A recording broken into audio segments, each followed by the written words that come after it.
Mbote na balandinyo so longa info elle provient longa les bassins de savoir une fois de plus le bosso nabino nene sarabino mingi actualité politique mingi réalité en mboka oyo lelo oyo na embeli bino le prophète Ezekiel oyo to salara na quelque part to vendre salle émission quelque part lelo ndenge nature c'est rabat ba kabona lelo pe mo bokabone kota lelo to sapena ye par rapport à émission na ye na lingi na sala na émission mingi en caractère politique.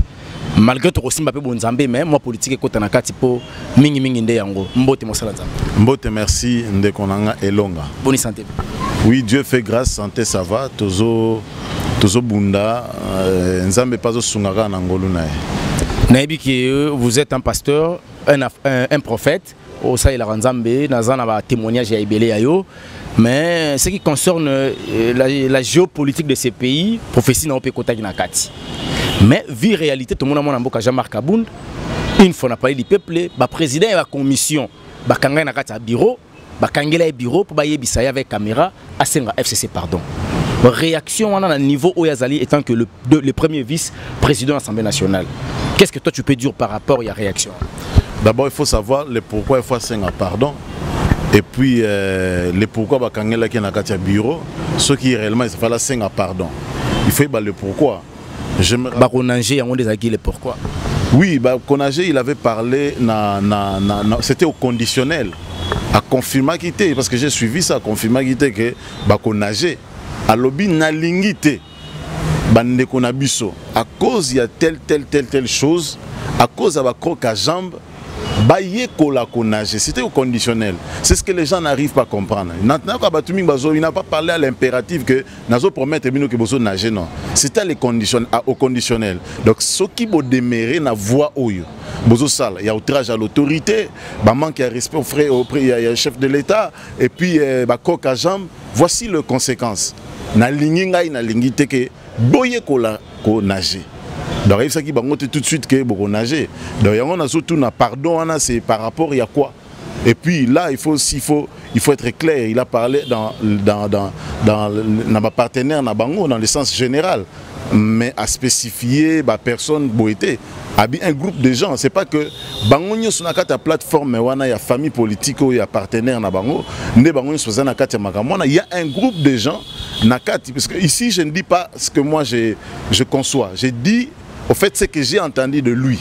C'est pourquoi quand tu me parles de ce qu'il fallait de Asenga pardon, nous allons me poser la question, il fallait Asenga par rapport, il y a quoi? Il fallait Asenga pardon. Donc ce qui va comprendre dans ndenge wana et bon il n'y a pas de problème dans niveau wana. FCC cache crise politique et autres demeurées jusqu'à présent. Est-ce que l'année prochaine, au mois de janvier, le président de la République a totalisé une année selon le pouvoir et la constitution de la République et selon qu'il aura droit à dissoudre les parlements avec persistance, il y a crise entre FCC cache. Possibilité à dissoudre le parlement? Oui, la constitution lui permet cela. Après une année, dans le cas de crise persistante, à engagement on a et en consultation premier ministre président il y a parlement kolinga ko dissoudre nini wana mais une fois j'ai suivi interview na on lui a posé cette même question. Alors nous voulons que Mboke kende liboso, nous voulons que Bakunyo Soba travaille pour Mboka. Donc moi je reste dans ce qu'il a dit. Je ne reste pas dans ce que les gens interprètent par rapport parce que l'on a toujours un mingi, mais ce que par rapport à l'interprétation et à la constitution. Et là je profite pour dire aussi aux autres que non, aimons le Congo. Aimons le Congo, Congo est outil musika. Congo est outil nakata souffrance, est outil nakata banzala, est outil na marmoro difficile. Oui d'accord. Mais Ebani n'a été, lui n'a trouvé que ça. Il y a aussi la continuité. Alors ça la continuité, ce n'est pas dans une année de Moutou. Alors si ça a une crise. Non mais soyons quand même honnêtes de cœur et ayons quand même un bon cœur. Et ça tout de suite quelque chose à trouver il y a de cela plus de 20 ans. Souffrance, c'est plus de 20 ans. Qu'est-ce qu'il préparait tant comme on a pouvoir à Ebani à Kosala à Kata rupture.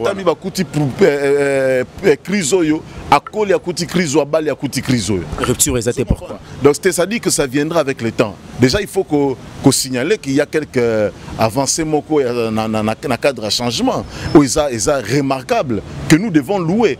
Le problème il y a peuple congolais, c'est un problème de congolais.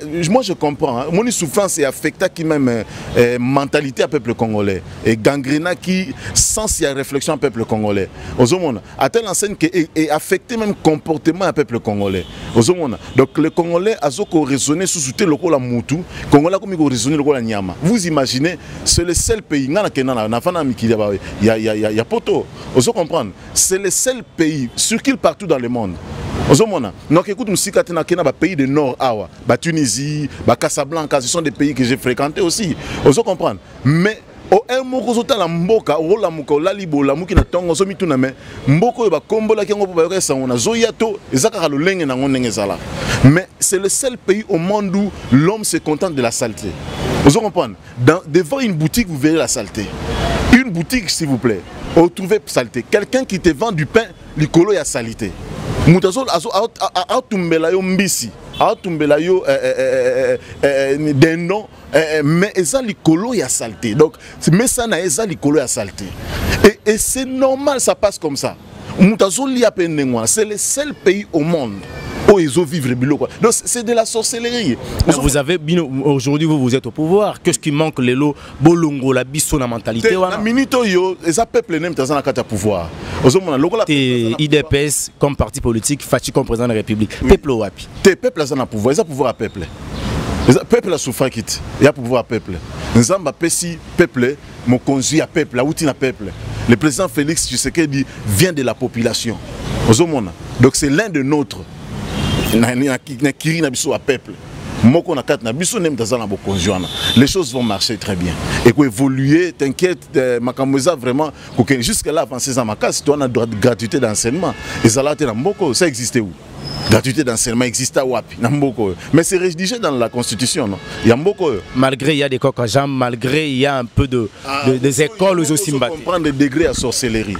c'est-à-dire l'ennemi du Congo n'était pas seulement dans les hommes politiques l'ennemi du Congo ou des Congolais se trouvait même parmi la population. Même parmi la population, il y a une frange de la population qui était aussi ennemie à Panissement Congo. Non, pas ce exemple, ce n'est pas tous qui vivent dans la saleté, mais il y a un groupe de gens qui se contentent dans la saleté. Bougoumé Sarolobake, non, Nalingi, Loko Boté, pourquoi? Parce qu'il faut ballonner la saleté. Vous comprenez? Donc c'est-à-dire qu'il faut tous quand même animer d'un bon cœur, tous animer d'un bon sentiment. Les choses sont en train d'évoluer. Les lots, comme on a la liberté d'expression. Dans la Congolais, lobby liberté d'expression, mais il y a comme un libertinage d'expression. Où vous rendez compte qu'il y a quelqu'un qui passe à la télé, qui est en train de vilipender le chef de l'État, qui n'a même pas son niveau, qui n'a même pas son âge, mais à vilipender le président au nom de la politique. Mais ce que nous avons la démocratie. Donc, même il y a un problème de définition. On définit mal la démocratie, on définit mal tout. Vous comprenez? Et donc c'est terrible. Toti musika mon frère, toti musika, mais le loti to komika rabo mutago loba, azoloba pe policier qui c'est le lo yo yebi na mboko ce n'était pas la carte d'identité qui était importante, c'était le téléphone. Sur les qui na Carrefour, barobenga yo la première des choses officielle l'État, to agent de l'État zo tuna yo téléphone na ozawapi. Mazo tuna identité na ote. Il n'a pas cherché à savoir ce qu'on a rebelle, aux infiltrés na mboka te, yé kaka téléphone na yo. Donc ceux qui s'avéraient kaka téléphone na ezala kita mususu batira ki mututo mutakufa ki na beni akangelo ngo infraction. Mais ces choses n'existent plus au Congo. Donc il y a avancé mon nezale. Nakati mboka Congo oyo. Dis-moi depuis quand et dans quel régime oyo to yoka un ministre en fonction. Vous comprenez? Azala arrêté pour na forfait moko asali. Et ça l'a maté. Donc ça dit que toti kaka mutema mabe. Ozomona toti kaka mutema mabe, toza na conscience. Mutema mabe wana eza même na bande kuna mso ke na poto, omona ke na poto kuna zolia beefsteak azoli hamburger, akamati ya l'équilibre soit TV, asali vidéo, banda ko finga président, banda ko changer combo ya Congo. Ozomona. Mais omituna est-ce que cette personne raisonne? Est-ce que muto soko réfléchir? Mais ce que l'andeli peut venir à ça la côté na poto. Ce que ça moi si déception soit pas mubali boya pour un comportement mabe il y a zu yango aboki on likola président Félix te nengeza boye donc makambo il y a zo kanela mubali na ye akoy son likola président Félix. Donc ce sont des choses que nous vivons ici au Congo. On en zo ko interpeller mutunyoso to revenir à la raison, to revenir au bon sens. Donc le Congo est en train de changer et zo ko évoluer petit à petit l'oiseau fait son nid. Donc pour banana 1000 ou banana 10 to banana na 1. Donc tout ça qui musika dozo kene malembe, c'est que je vais demander au peuple congolais tous à la unis autour il y a chef de l'État, tous à la soudé autour il y a personne il y a chef de l'État, tous soutenir y pour nande tibiso épiscopo boye, tous soutenir na kata prière, tous soutenir na ba conseil na ba directive. Ozomona. Donc tous soutenir les populations nyo soit soutenir na niveau nyo so salaka soutenons la vision du chef de l'État pour na Congo échanger. Il ne le fait pas pour lui. Toi, na kata gratuité. Je ne pense pas qu'il y a un membre de la famille de Félix Tshisekedi qui étudie na kata gratuité. Ça peut bénéficiaire na ngote. Ban ne bazana poto en ce que je sache. Mais ce sont les enfants des autres ici qui étudient na kata gratuité. Donc, tout travail quand même sans moko malamu, sans moko loyal et puis sans moko crédible et au sungabi somakasi. Voilà, Moussala Nzambe, Tomika Kopoussa Namoukie, pasteur prophète Ézéchiel. Je voulais juste avoir quand même l'idée par rapport à la maison civile. Le président de la maison civile, Monseigneur Gérard Moulumba, Ozali Noko est président de la République. Papa Lekinaye, le plus grand problème est ça, au niveau de CENI. Tout le monde dit que Nanga Aremetaki, bilan na yé, Moussana Soasalaki, Atiki CENI. Alors, le bino ecclésia, bozo loba nini pour la place wana ya Rosala, nani bozo linga, auta na catholique, auta na islam, auta pa na bino na réveil, pour la président CENI pour na ponomi ou ekoya na 2023. Est-ce que vous avez un CENI na tokuta na ba pasteur pe ba sala ba ventir?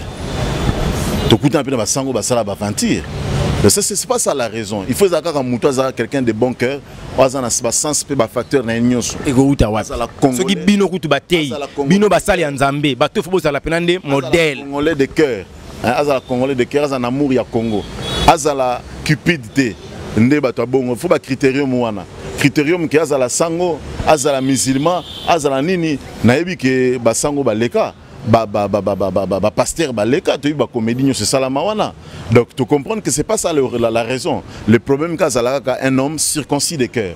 Ozomona ne ba pesier loko wana quand on dit une personne circoncis de cœur, tu comprends qu'azo réunir en lui beaucoup de valeurs. Ne mutamne wana ba otchana seni pour conduire département wana. Donc azo porter ça na bosolo ya Moussala Nzambe. Te siko na minute na zoko ngana okene plus na sens ya ko senga nde église to apporter soutien à biso spirituel, to apporter soutien à biso moral, soutien à biso na makambo belé. Et ça la spiritualité. Parce qu'aujourd'hui, les gens ont confondu les spirituels et la Bible. Il y a une grande confusion. Donc quelqu'un, quand on parle de pasteurs, un pasteur au monde, un pasteur à Rosala Moussalate, pasteur à Kokota Moussala Sodate, pasteur à Rosala politique. Je ne sais pas d'où est venue cette définition. Pasteur à Kokiko, le pasteur Yofoti Kalakawano, Zelambonga Bofran, Mabonza, etc. Alors cette mauvaise définition de Sali que tu côté na ba mercenaire, ba pasteur mercenaire, ba sango mercenaire. Pourquoi? Parce que bazo ko détruit même foi ya batu. Bazo comprendre bazo détruit même foi ya batu. On non kaka ya sous label wana kaka ya chrétienté, mais il manque ya connaissance wana que je peux être pasteur et faire autre chose. Je prendrai un exemple d'un grand pasteur dans la Bible. Celui d'ailleurs qui a rédigé les 3/4 du Nouveau Testament, l'apôtre Paul. La Bible dit que c'était un apôtre puissant. Il a rédigé les 3/4 du Nouveau Testament. Mais la Bible dit que c'était un affairé. Il avait une onction incroyable, mais il construisait des tentes et les revendait. Donc nous comprenons qu'il était aussi dans les affaires. On se comprend. Je vois ici dans notre génération où on attend Nabiso pour bien dire, j'ai beaucoup loué attitude du pasteur Moko Nani. En tout cas, je parle beaucoup de lui. Nambo Kanabiso il faut batnyos ba imitango, ko banana episcopo, tina banto manyoso. Faut ba imiter comportement anande konabiso ya aza prophète boye. Nanyo église yo église basala na habité sur les arbres na basala J à pétrole. Liloba. Ah voilà. Donc au moment que ces pasteurs là qui Dominique Paul Konde na yoka Konde. Donc ça veut dire que un pasteur Jumsus Nabima Nanzela na Otambola, j'ai trouvé des milliers de gens en train de faire les salons. Natuni mutu ya kabine wana banani. J'ai cru que Zaki batu ya UDPS parce que Zaki na contré ya UDPS. Ça veut dire que batu église à Liloba. J'ai dit non mais s'il y a encore des pasteurs avec cette attitude, c'est une bonne chose. Atindi bandi ngamoko na ye wana place ba sala salon on a posé la question. Tu sens que mutazo uta banda lazo uta bipai na bipai bénévolement et il croit que après avoir fait cela, Dieu les bénira. Transport na yemoko, mayazo mela ya yemoko, salon makasi, énergie ya yemoko. Et en retour, parce que j'ai fait un bon travail. Donc c'est ça l'attitude qu'il faut tous en avoir. Un tel pasteur, ceux qui gouvernement lobby a financé les Lokonde, en tout cas je serai d'accord, je serai d'avis. Parce qu'il contribue à l'épanouissement en Mboka. Donc voilà un peu où on a Koloba Yangwana. Merci le prophète Ezekiel, on touche déjà à la fin. Je dis un grand merci à Joël, à Gédéon Soueli qui était derrière la caméra pour nous aider. Un dernier mot par rapport à l'émission, ce sera possible, votre numéro de téléphone. Un dernier mot, que Congo ça a déjà changé. La politique n'a pas changé mentalité nabino. Bozong à l'ordre, bo se ressaisir. Nabi que la souffrance est belle par rapport à l'intérêt. Bochangon en décoté, botal l'intérêt à la population. Tosungamboko et Kende Liboso.